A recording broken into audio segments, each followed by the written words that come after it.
I was just trying to market to everyone because I was taught to be a mass marketer. Even in my graduate program, they're like, you're supposed to be everywhere. You're supposed to be on billboards. You're supposed to, you're supposed to be on billboards. You're supposed to be on television commercials. You're supposed to be in magazines. You're supposed to be, you know what I'm saying? You're supposed to be on door knockers. You're supposed to be everywhere. You're supposed to be on the radio. You're supposed to be in the newspaper. You're supposed to be everywhere. So even when somebody thinks that they may need your service, that you're there. Okay. And that is what I did. And it was very expensive. And I was not getting a consistent return on ad spend. It just is what it is. And I was also very frustrated because I kept meeting with people who were, even though they liked my work and they were interested, they weren't good customers because they couldn't afford the luxury events, right? And then it started turning into an immense waste of time. And then you'd have people, they're like, oh, well, instead of breakdown labor, I can have my cousins and them help you after. No, you can't, honey, because your cousins are going to be drunk after our event, after your wedding, after the party, you know what I'm saying? Whatever's going on. And they're not going to be able to help me. And I'm going to be in here all by myself, one woman, trying to break down and clear an event for 200 to 250 people. And it's going to kill me. You see what I'm saying? So, and a lot of y'all, that's what you're doing. You're marketing to people who can't really afford your services and products, or they're not interested in it, or they don't see value in what your service or product is. So if we're going to be doing a last minute rollout, we want to make sure that we're super impactful. We want to make sure that we're really getting in front of people who care about our products and services, people who are going to find value in it, people who are really going to be interested in it, right? People who are going to be willing to participate with us through purchase, okay? Whether it's now or whether it's later. So today's focus is all about the targeting, and you should, whatever information you get from today, you need to take that and use it in your business every day from this day forward. Okay. So if you guys are on page 6, you're going to see that I have tons and tons of questions to help you get through the proper archetype. Now, we're not going to go through all of them on the air, but we are going to go through a few of them right now. So very first, it says, who are you selling to, right? And I want you to know your ideal customer. Please keep in mind, whenever we're finding our ideal customer, whatever we're doing, our ideal customer may not even have something that's directly related to whatever we're doing, okay? We just want to learn as much about these people as possible through our psychographics and our demographics. Quick check, if you know what psychographics and demographics are, give me a number 1. If you have no idea what psychographics and demographics are, give me the number 2. Number 1 if you know, number 2 if you don't. If you don't know, it's okay, baby, pipe up so we can help you. Okay, if y'all do know, then let me know, and I will not spend any time breaking down what psychographics and demographics are. Okay? So we can get that done. And for everyone else that just came in, we are on page 6 of the workbook. That's where you need to be. We are working on creating an avatar right now for this particular product or offer that we're going to have in these streets. Okay, I'm seeing lots of ones up. I was just saying lots of ones. I see a 2. I see a 2 or 2. I see a 2 or 3. Okay, so all the ones, give me a second to get our 2s caught up. Okay, so basically psychographics are well, let me start with demographics first. Demographics are what mostly everybody in here are familiar with, okay? Demographics are going to be things like your age, your gender, your parental status, your household income, maybe if you live in an apartment or a house, your college education, like just basic stats and data, okay?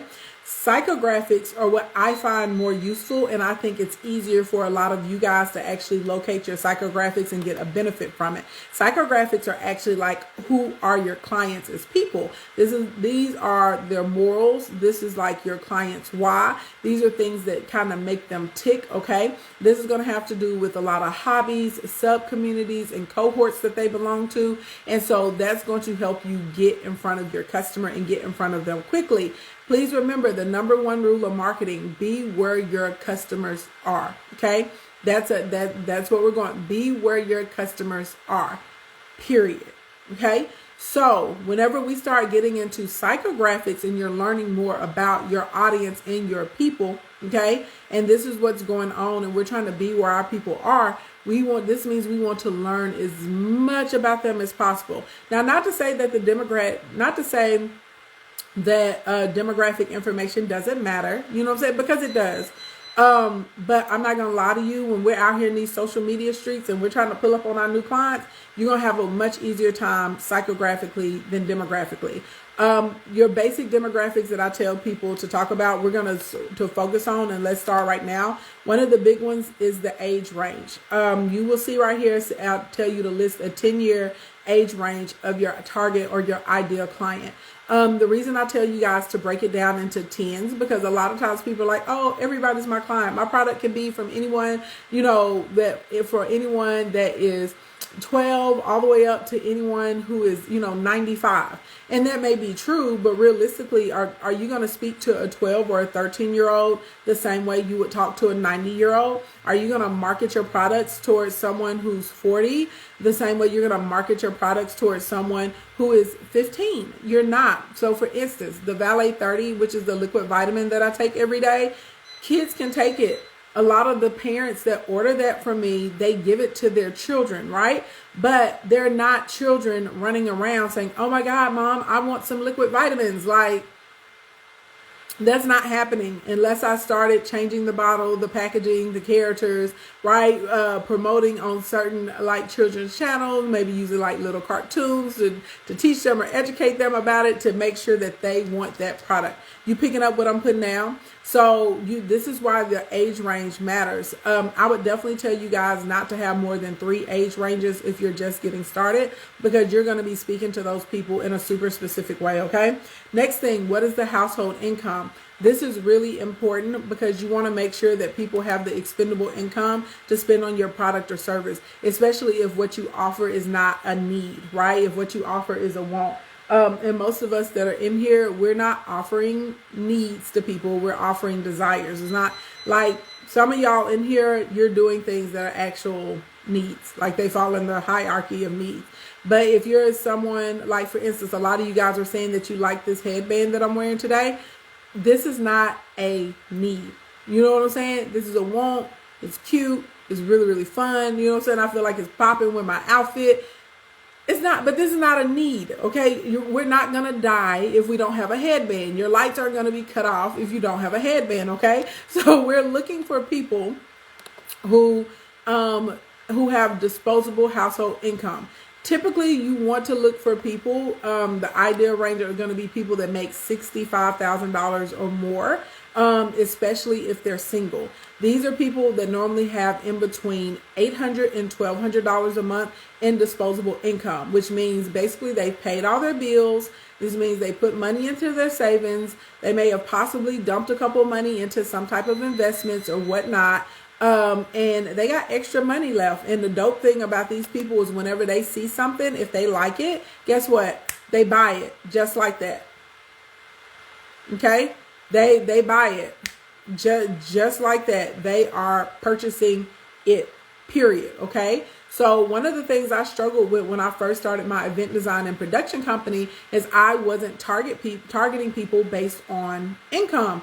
I was just like trying to make sure everybody, you know what I'm saying, inside of Arkansas, everybody inside of Texas was seeing my events, you know what I'm saying, in hopes that they would want to hire me. And it helped me accumulate a lot of fans, but it didn't really help me accumulate a lot of customers. So I had to start thinking about the income information. So there's some ways that you can get tricky around the income. You may not be able to find like the exact number anymore inside of the ads manager, but you can go, for instance, you can go and you can Google, like, let's say you have a local store or something like that. Or let's say you own a spa or a hair salon and you do luxury hair, or you have a luxury spa. You can go and you can Google like the highest earning or the highest, zip codes where your higher net worth individuals live in that city. Just like that. You also can do brand alignment, right? We can look for behaviors. We can look for people who purchase from these particular stores. So you could do it like, again, brand alignment, right? So if we know that there are stores that have luxury products or luxury items, and typically people that are at a certain price point, you know, or have a certain amount of disposable income are going to these stores to shop, then we would track them. So I always give people, and this is really, really true, and people will be like, what? Like, man, you can learn a lot from grocery stores and where people shop. there's a big difference in the mindset between someone that goes to a Whole Foods or a Nature's Grocery or a Fresh Market to grocery shop versus someone that goes to Walmart. And no disrespect to people that are going to Walmart. Some of y'all go to Walmart because that's all that's in your area. But a lot of people, or for instance, we could do Walmart versus Target. Okay? Big old difference. People that go to Target are definitely more focused on quality. They don't mind spending a little extra money. They care more about their time. They prefer the level of service that they get inside of Target over going to a Walmart. Typically, people that go into Walmart, they're very cost focused, okay? So if you're selling something that is more of like a luxury good or a designer good, or we're looking for people who have that dispendable income, right, to be able to get this, when I'm putting in my targeting parameters, I'm going to X out. I'm going to like exclude people that like to shop at Walmart. No disrespect to people that shop at Walmart. Shout out to y'all. And I shop at Walmart sometimes, but normally when I go to Walmart, I'm not going to Walmart. You know what I'm saying? You said it's so true. I used to love Walmart and now I go to Target in a heartbeat. Right.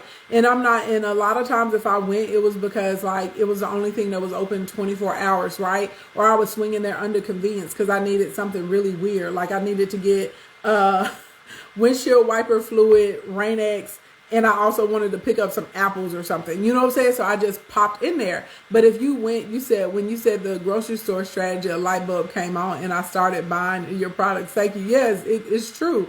And you said, I can't stand Walmart. I'm a Target girl. You see what I'm saying? Somebody said, I know. I love Target. So convenient, right? And y'all are in here co-signing for me. Like y'all are my ideal clients. I don't focus on people who are focused on cost. I service people who care about quality. Like that's what we're looking for. So whenever it gets into income, you have to start to think like your customer. And sometimes you have to like not look for just the obvious information. So if you go and you look at zip codes, or like, let's say you ride around your city and you go and you see the wealthier neighborhoods, right? And where those people live, you can target people based on that. You can say, okay, I'm looking for people that live in this subdivision, live in this neighborhood, or I want to target the parents if their kids go to this particular preparatory school or private school or this university. Like you literally can do that. And so that's a good way to get around the income hurdle. I just helped somebody out. I should charge you a lot of money for that. Blink, blink, blink. Pick up what I'm putting down, okay? So that's how that works. So you'll see, like I said, all of you guys that have the workbook, you'll see a lot of things. Now, one thing that always makes people feel some type of way, but I do want to address it, it's in the list. It says, what is their cultural background? For some of you guys, this isn't going to matter. But for a lot of y'all in here, it's gonna matter, okay? Because some of us have products and services that are designed for specific groups of people, and it's okay. There's nothing wrong with that, right? I'll give two examples. I'm gonna pick on hair. Hey, what's going on, Urban Glow Up? What's going on, y'all? Y'all make sure y'all follow Urban Glow Up. They have a bomb page for positive Black news and information, and they're setting up so that you can get information, honey, from them elders, okay, which we need in these streets. Now, I'm going to use hair as an example for this, okay? So I don't know if y'all remember this little product that came out some years ago. It was this little band, and you could put it in, it was like a little donut, like it was a pre-made donut that you could buy and pop it in your hair and get your hair up in a donut brand, okay? And on the commercials and the infomercials, all you saw were like pretty much white women using this product, which was fine or whatever. Why? Because any Black girl that grew up in the country or in the hood, all of us know we've been making donuts for years. That's what we called it in junior high and in junior high school or elementary school. You put a donut in your hair. Some of y'all like, what? You took a sock, because you always have mixed match socks.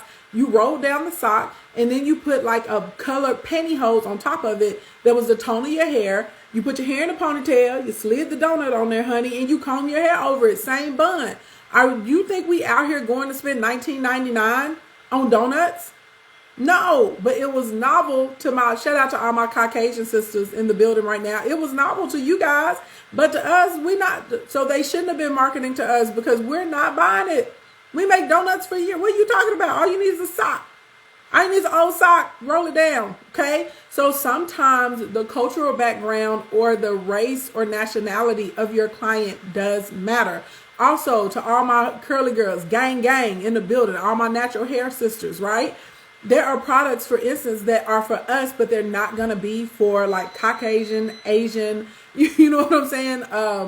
If you're from Sweden, Norway, or something like that, there's some products they're not going to be for you. So if we're in the store and there's a big, huge bottle of,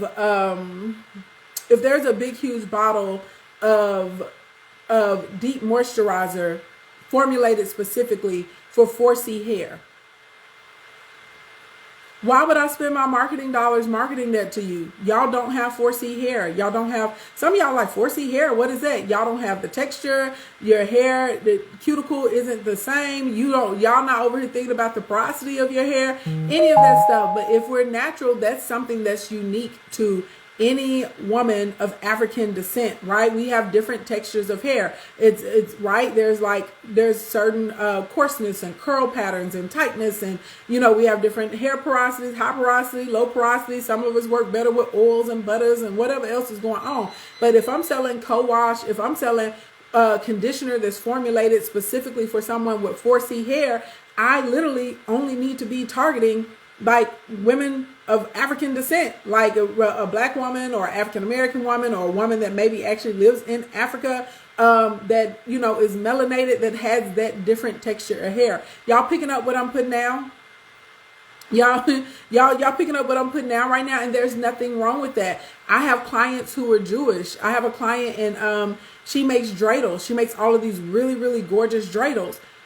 Guess what?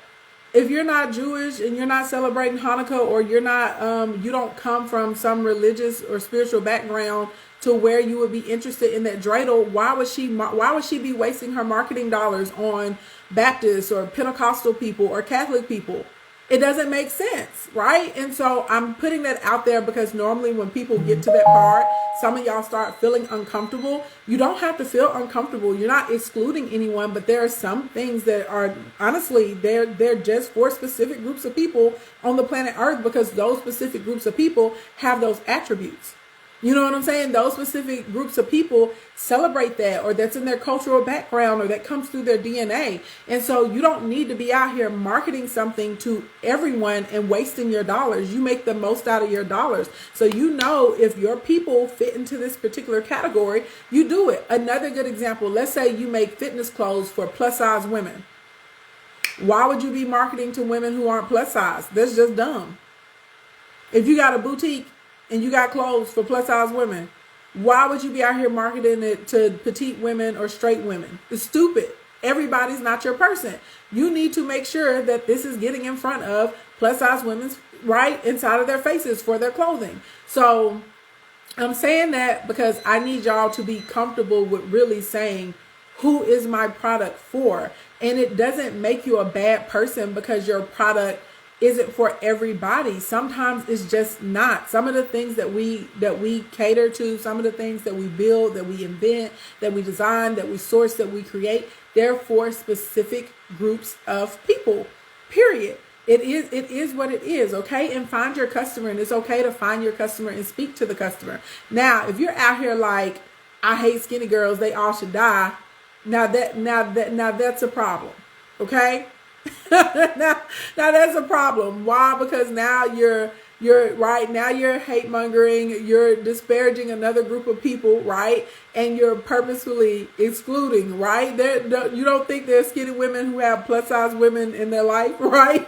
There could be some skinny women that used to be plus size, now they're skinny women, right? Whatever it is. So we don't want it. So that's where the problem comes in. If you're like, if you're disparaging another group, encouraging violence against another group, you know what I'm saying, saying that this other group isn't good enough, for this thing, that's where there's a problem. But there's nothing wrong with saying, I made this for people who have this particular nationality or gender or DNA makeup, because this is something that's exclusive to us. This is something that is only, you see what I'm saying? This is something that's like just for them. Like I said, all my Caucasian sisters in the room, unless you're Afro-Latina, you probably not out here getting co-wash or conditioner for 4C hair either.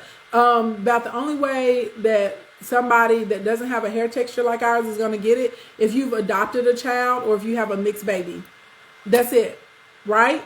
And that's even a specific group. And I had helped somebody out big time last time. I was like, you need to market to all of the Caucasian parents that have mixed children or they adopted black children and they don't know how to do their hair. Right? It's a whole bunch of them out there. You market and target your products just to them. Honey, her sales went through the roof within 4 months. That's all she does. She created a community for swirly people and for Caucasian people who have adopted, black children or African children or something, whatever, some type of descent. They got our kinky hair, okay? That's who, honey, they got the crown out here, the glorious crown, but they didn't know how to take care of it. They were like, this is a lot of work that goes into it, right? But that's what I mean by niching down and finding a target. There's nothing wrong with creating a community and saying, hey, if you're a parent of a biracial child or a child that has some type of black or African descent in them and you don't know how to do their hair, we're here to help you and we created products just for y'all. Nothing wrong with that. You said these kids are out here struggling, right? That part, okay? Next page, we're still on page number 6. You're going to go down to the next session. This is where we get into the psychographics, okay? So again, please keep in mind when we get into psychographics, y'all, this does not have to have anything at all to do with your offer. Nothing to do with your service, your product, nothing. We are just trying to find our people and make sure that they know that we exist. The whole goal, I want to put myself in front of you. I want to put myself in your face. That's the whole point of this, okay? So you are going to learn as much about your clients as you can. This is where we're going to figure out what influencer pages do they go to. You're going to find out what TV shows or TV networks do they like to watch. You can find a lot, okay? You can find a lot about that. We want to figure out, right, if there is a community or a sub cohort that they belong to. Like maybe they're cyclers. You know what I'm saying? Like maybe you find out there are a lot of people in your audience that are cyclers. Or they jog. Or what was the big thing years ago? People loved, I'm having a brain fart. Not Kempo. It was like these super extreme workouts where you just push your body to the edge to max out. What? CrossFit. Y'all remember like the CrossFit craze or whatever? And there's still people that do CrossFit, but it was like super huge like years ago. You may find out that that's something that people in your audience, honey, they big CrossFitters, okay? Somebody said autism parents. Yes, that's a good example of a sub-community, autism parents. I don't feel like P90X was just extreme. I use P90X. I love P90X. I still got P90X DVDs, honey. As soon as my back get all the way stable, I'm back into it. I used to do 2 a days, baby, and one of them would definitely be P90X, but the P90X would get you together. I couldn't do Insanity. I wanted to do Insanity, but all of that jumping with the spine I couldn't. But Insanity was intense. But CrossFit is what I was thinking of. Because, CrossFit, honey, they be flipping tires and running up trees and all kinds of stuff, honey. They was getting it together. But when we get into psychographics, you need to start also looking at the behaviors, okay? You need to start looking at the behaviors of your audience. So when we get into behaviors like, do they travel? Where do they travel? Are they going on cruises? Are they hanging out in islands? Do they go out to eat? Do they go dance at the club? Are they online shoppers, right? You want to think about things like that whenever we're looking at the behaviors, okay? So you're going to use all the information above and you're going to answer the questions. And then your biggest thing is we're going to find out what social media platform are these people on? Are they on Pinterest? Are they on LinkedIn? Are they Facebookers? Are they on YouTube? What are they doing? Okay. If you are a live streamer, which y'all know I'm always a proponent, I'm always an advocate for you guys doing some version of live streaming. Okay. If they are a live streamer, then you need to go and start writing down the live streams that you see them attending, because you need to be inside of those live streams. And you may also need to see if that live streamer has an opportunity for advertisements, right? And if you can advertise with them, this is also going to be another good way for you to get in front of your target audience and garner customers, okay? If you marketing on Facebook, you basically want to use, there's a formula that I put in here. And you want to use the formula. Blink, blink, blink. Those of you got the workbook, you see what I'm talking about. I'm not saying it out loud. So that way it's there. Okay. Let's go down to page number 7. Okay. When we get into page number 7, you're going to see one of the first things I tell you to do is find 10 Instagram accounts that have in between 10,000 and 500,000 followers. Okay.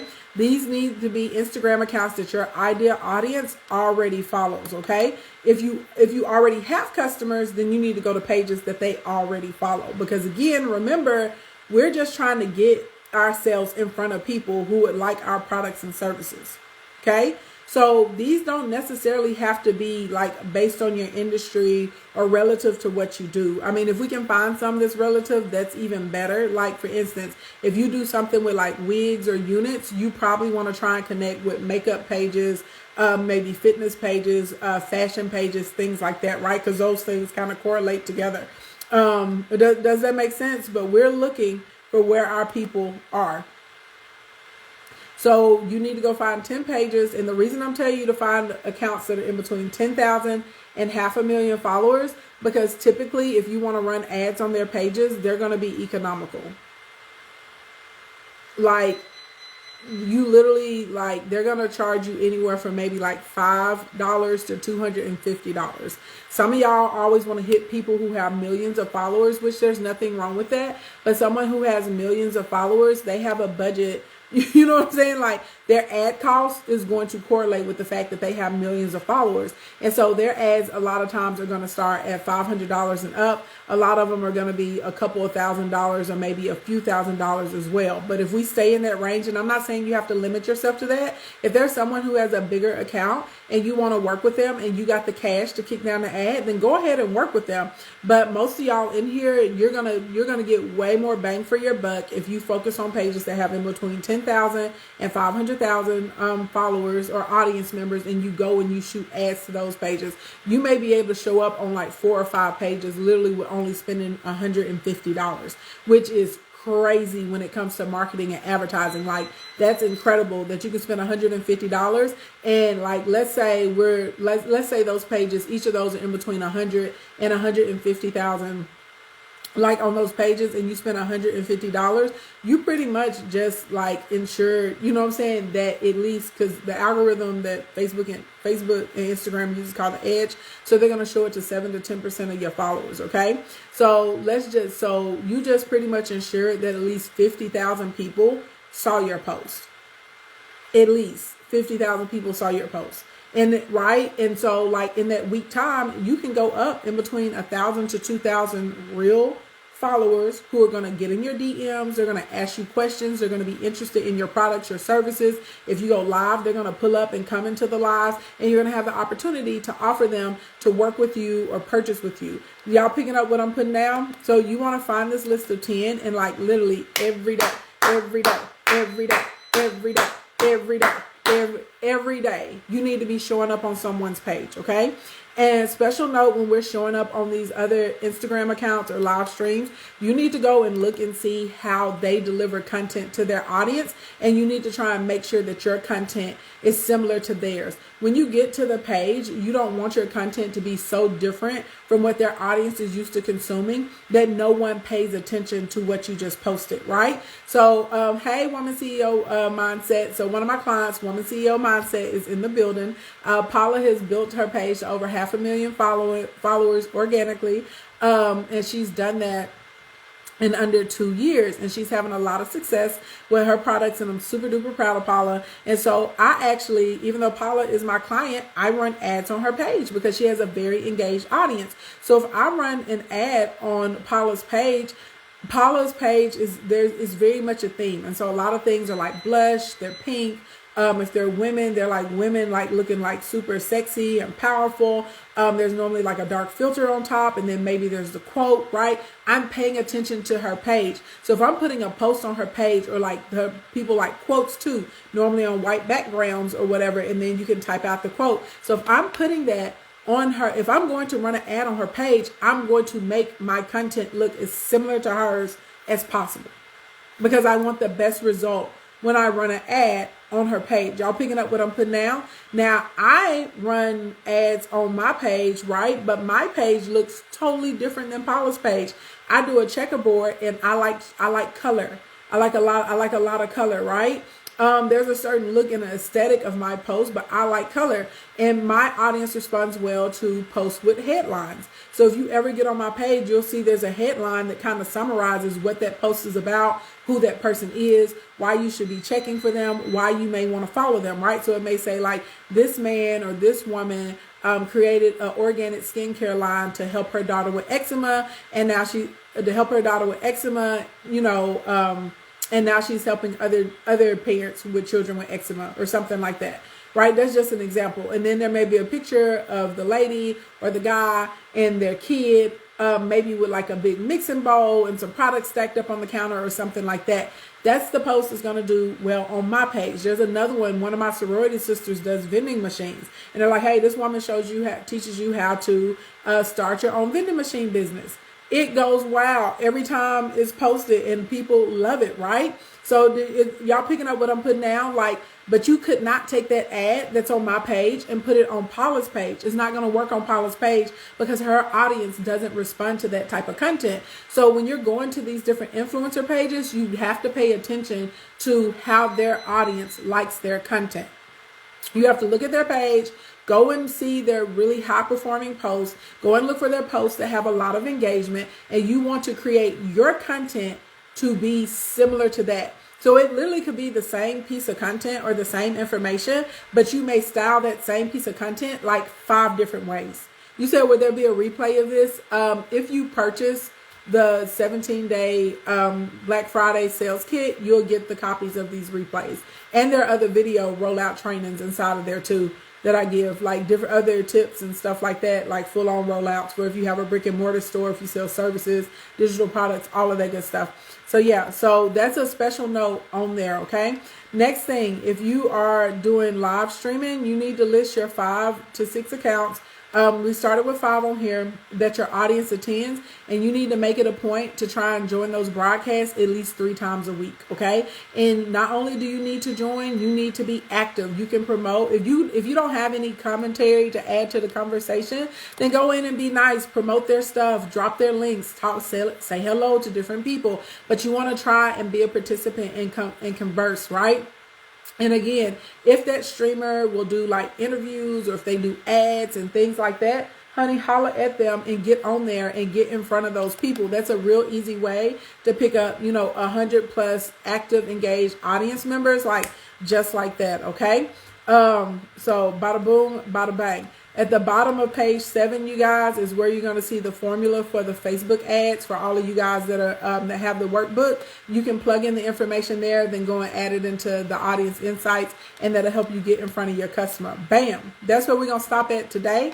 Tomorrow, we're going to start going through the actual setting up the emails that you need to be sending to people so you can engage with them. If you found this information helpful today, go ahead and drop a little crown in the comments so I know that I hooked you up.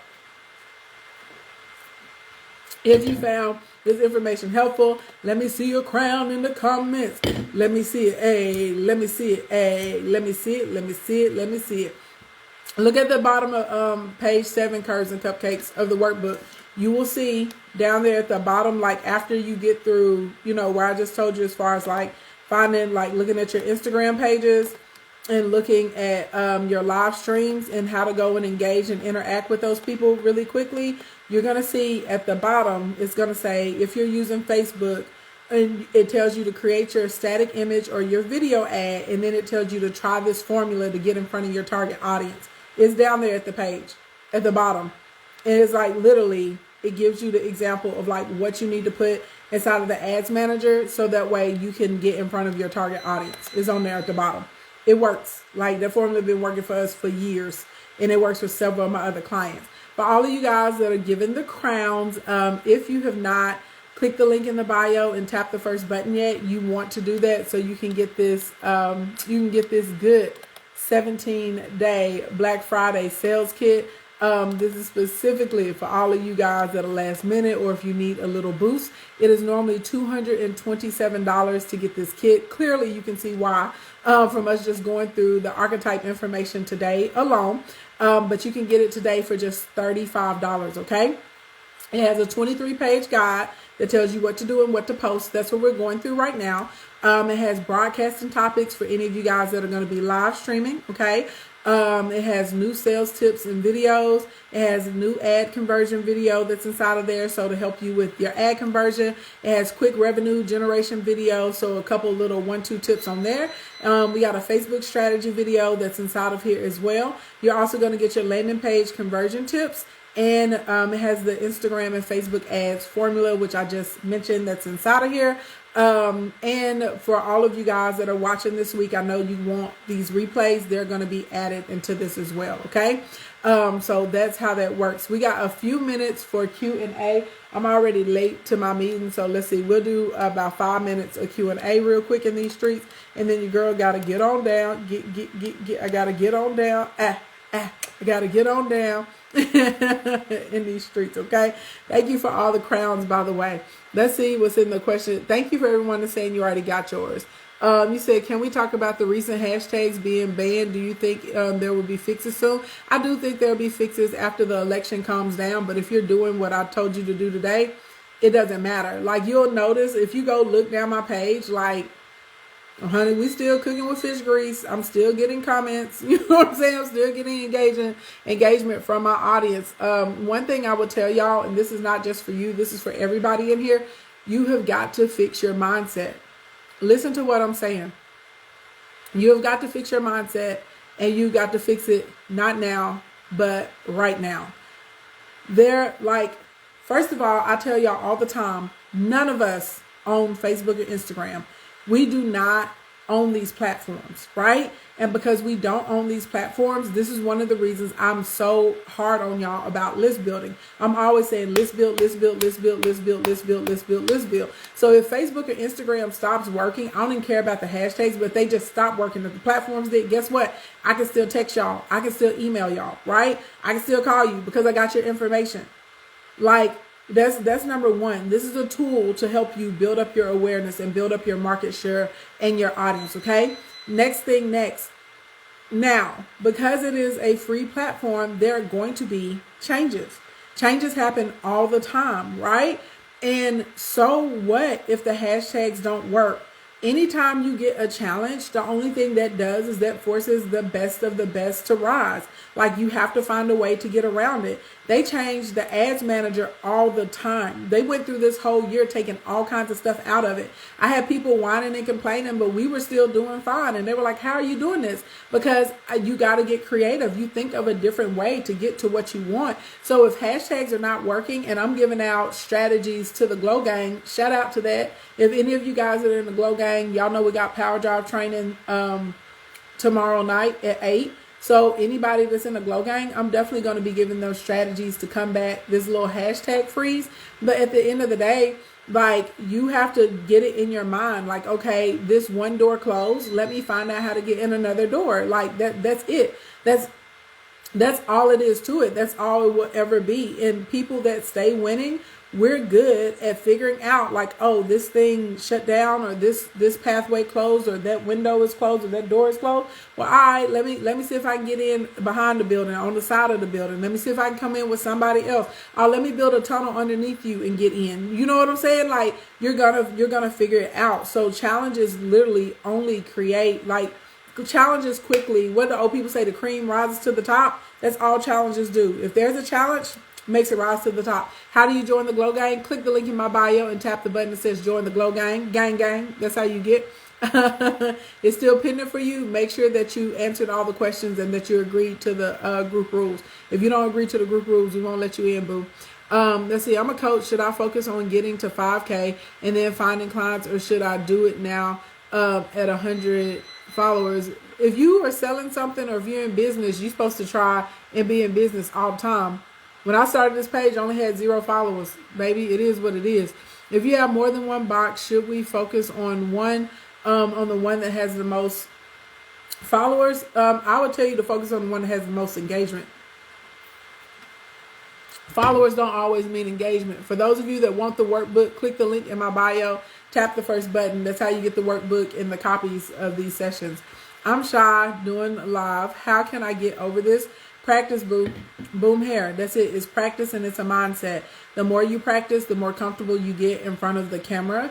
And then realize like you're on live. So if some troll or somebody attacks you, block them. If you don't like the way you looked in the live or how you sounded in the live, or you feel like it could have been stronger, take it down. You know what I'm saying? That's it. Bada boom, bada bang. But practice, boo, practice. That's really the best way to get past it, is practicing. Also, something that you can do, which I definitely recommend, is go live with someone else. Don't do it by yourself. Like, get a friend, or like if you're in Monetization Nation, or if you're in the Glow Gang, right? There are like literally hundreds of people that y'all can go live together. Go live with someone else, and that'll take a little bit of the anxiety away too. My question is, if we have Black Friday from purchase before, will this info be included as an update? No. Like, if you purchase right now, you'll get it with this one, because if it's current times. But am I going to go back and retroactively update like people that purchased last year or something? Just if you purchase this week, that's how you get it. Gang, gang, Toronto. I love the kit. I don't know what to do with the map. You need to watch the replay from not yesterday, the day before, is when we went through the map and broke down how to use it. If I'm a Black teen entrepreneur currently selling cosmetics such as lashes and lip care, what would be some good advice for finding my target audience? Listen to what I just told everybody in the stream. With all the psychographics, how do we input this into Instagram promotion? You're not going to put it into Instagram promotion because Facebook owns the gram. It's going into the ads manager, but you're also going to have to do some research, like I said, and finding those pages. So that's how you do it. But if you go into Facebook Ads Manager in the Business Manager, it'll have a block where you can run an ad on Instagram. I have a subscription box for moms. Dope. What is the one way I can increase my followers? Do what I told you guys to do. I'm going to tell y'all this. Whenever y'all come at me and y'all are trying to get something specific about your business, I'm going to start just leaving y'all on red. It's mad selfish. It's mad entitled. And is really like a disservice to me too. It's disrespectful. Like, one, there are literally like thousands of other people between all of these broadcasts, and you want me to stop and give you specific information. If you can't take the information that I gave you and decipher it or figure out how to use it on your own, then that means you need to go and book a session and pay for it. Do I need this if I'm in Instacoin? If you want this specific strategy, grab it. If you don't want to use this strategy, then you don't have to grab it. But I get tired of that. One of the things y'all gonna learn real quick in life, you cannot use and abuse people that are trying to help you. Don't try and take advantage of us and hustle us. It's not cool. Like, go hustle somebody that's a hustler. Don't try and hustle us. Like, on the cool. That ain't right. Bye, y'all.